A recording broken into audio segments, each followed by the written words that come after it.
adik-adik, selamat datang di kelas 8 di pelajaran Bahasa Indonesia dengan Miss Poppy Christina.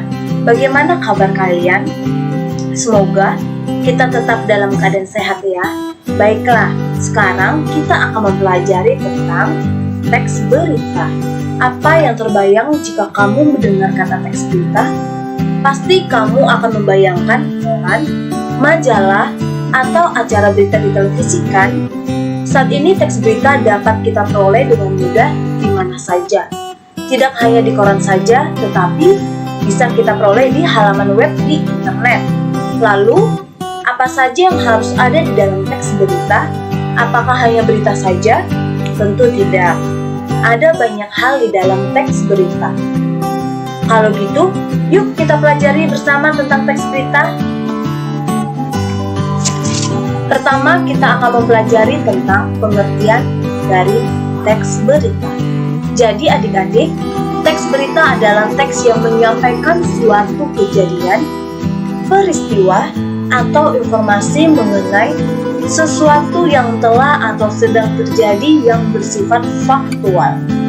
Lalu apa aja sih unsur-unsur berita? Maka, dalam bahasa Inggris, biasanya unsur berita itu dikenal dengan 5W tambah 1H.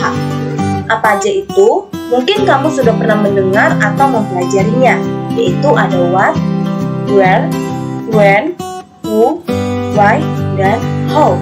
Sedangkan di dalam bahasa Indonesia, unsur berita itu akan dikenal dengan adiksimbah, yaitu apa, di mana, kapan, siapa, mengapa, dan bagaimana.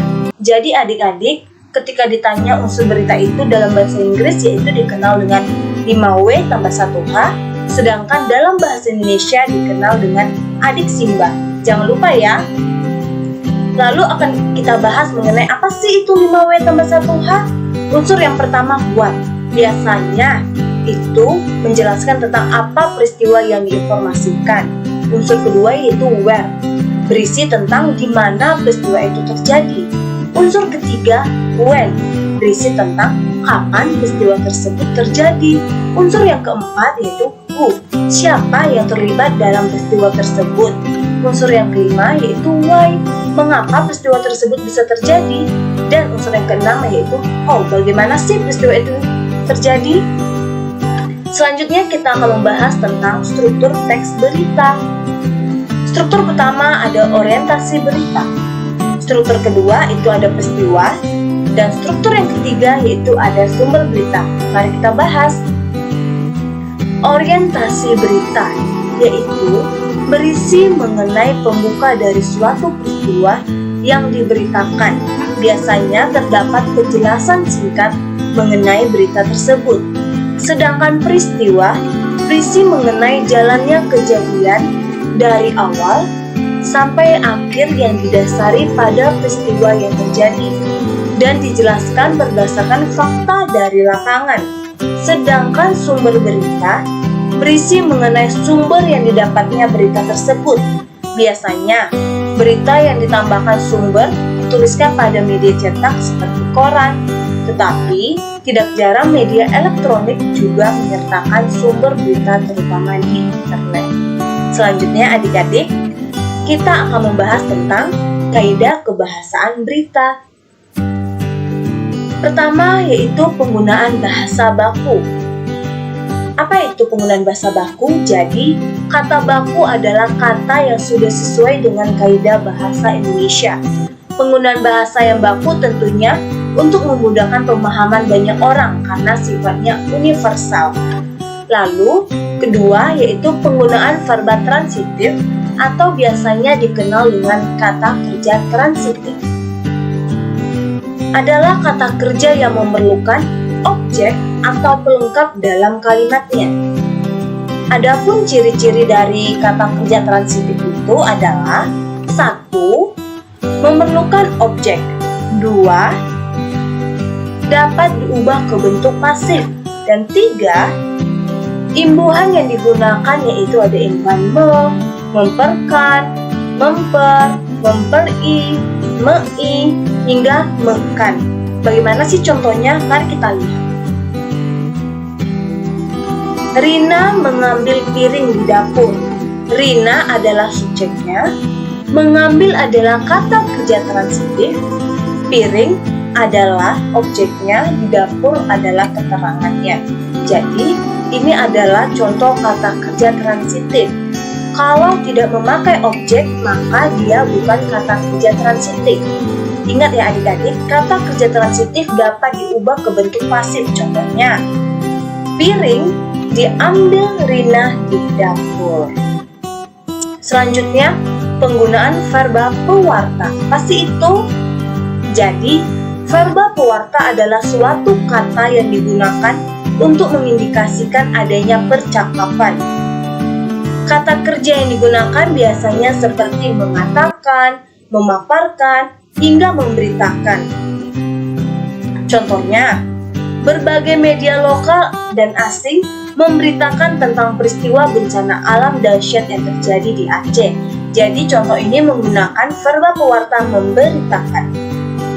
Selanjutnya ada konjungsi temporal. Mungkin sebagian dari kamu atau kamu sendiri sudah tahu apa itu konjungsi temporal. Jadi konjungsi temporal adalah kata hubung yang berhubungan dengan waktu. Ingat ya, konjungsi temporal adalah kata hubung yang berhubungan dengan waktu. Temporal, tempo berarti artinya waktu. Konjungsi artinya kata hubung. Misalnya, kata penghubung setelah, kemudian, sejak, awalnya, dan akhirnya. Selanjutnya ada penggunaan keterangan waktu dan tempat. Penggunaan fungsi keterangan waktu dan tempat harus ada pada berita, agar berita yang disampaikan menjadi jelas dan tentunya mudah untuk dimengerti. Lalu contohnya, sekitar pukul 12.45 WIB langit Riau tampak mendung. Di sini adik-adik jelas ya, ada keterangan waktu pukul 12.45 WIB dan keterangan tempatnya yaitu Riau. Jadi jelas bahwa suatu berita harus digunakan keterangan waktu dan tempat. Terakhir ada kalimat langsung. Adik-adik, kalimat langsung adalah sebuah kalimat yang merupakan hasil kutipan langsung dari pembicaraan seseorang yang sama persis seperti apa yang dikatakannya. Kalimat langsung ditandai oleh dua tanda petik ganda dan disertai keterangan penyertanya. Pola susunan kalimat langsung itu yang pertama, pengiring, koma, kutipan.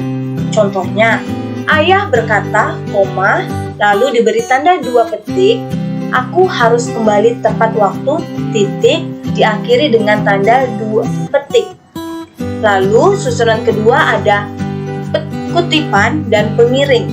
Contohnya, tanda dua petik, kami sudah menetapkan 3 orang tersangka, diberi tanda koma, ditutup dengan tanda petik, baru kata pengiringnya, kata polisi. Selanjutnya ada pola susunan kutipan, pengirim, kutipan. Contohnya, aku sangat bersyukur katanya, mudah-mudahan keluarga kamu akan selalu seperti ini. Jadi itu adalah contoh dari kalimat langsung. Demikian pembelajaran kita tentang teks berita. Semoga adik-adik dapat mengerti tentang teks berita. Sampai jumpa di materi selanjutnya. Terima kasih.